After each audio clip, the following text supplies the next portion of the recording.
Magandang buhay. It's me again, Shane. Guys, dahil Friday, syempre, nagkaroon na naman ako ng day off. At dahil day off, nag-explore po ako sa Qatar. At ito po, nakasakay po ako dito sa kotse. Syempre, ngayon yung, yung alagad is feeling rich, char. Hindi po, nag-ano pa ako dyan, kami nag-travel with my friend. And then, ito po yung way na to is industrial area po siya dito sa Qatar. And then po, first time kong dito, kaya parang na-amaze po ako sa ganda ng place. Siya po yung, yung road is very, mahaba at saka talagang walang traffic. Ganito guys yung way sa abroad compared dyan sa Pilipinas na sobrang traffic. Kahit Friday guys, ganito dito. Maganda yung view, maganda yung road, maganda yung place. And then, na-amaze talaga ako guys sa view kasi first time kong nakadaan dito.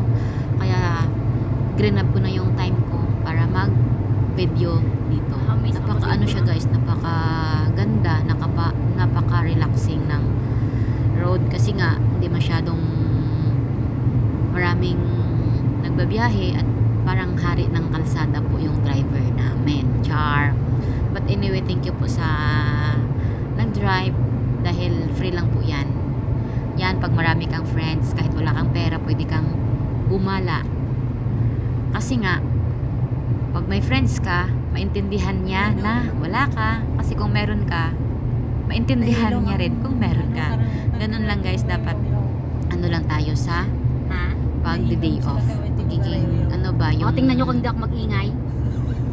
Natin yung... Mga ganyan lang kayo, walang day off ingayan. kasi pag oras ng trabaho na rin.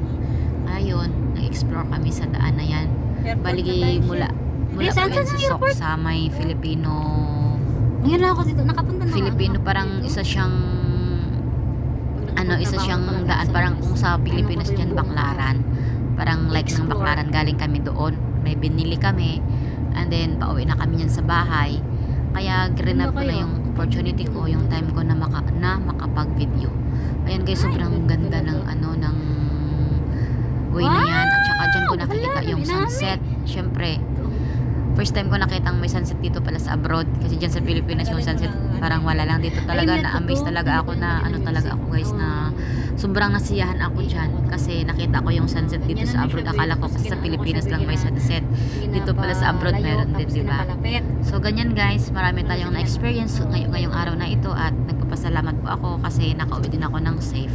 Ang ganda talaga. Yan po, gusto ko lamang pong ipakita sa inyo kung gaano dito kaganda ang tagal mag 5 minutes para ayan po tama guys, diba napakaganda, parang dito lang din kayo sa Qatar kahit sa Pilipinas kayo.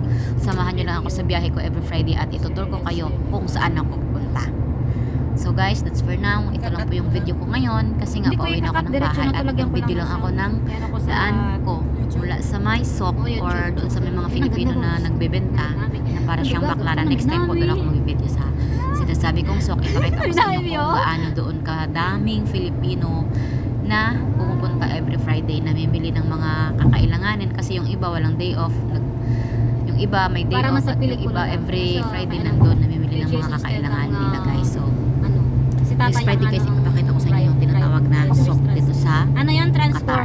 Transporter. Diba napakaganda? Kaya Yan, ang kay Jason. amaze kayo guys sa beauty ng Qatar. Jason Statham na artista. Paborito ko yun Sobrang maganda po.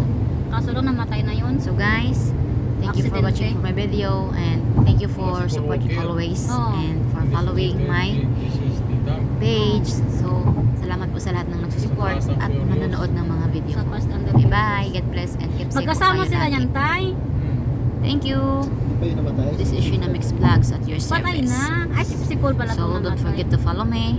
Comment down kung nagustuhan nyo yung video ko, kung ano pa yung gusto nyong makita. I-comment nyo lang guys at ako'y handang mag-tour para Malapit sa na. inyo. Tama na So, kayo thank you mag-reels and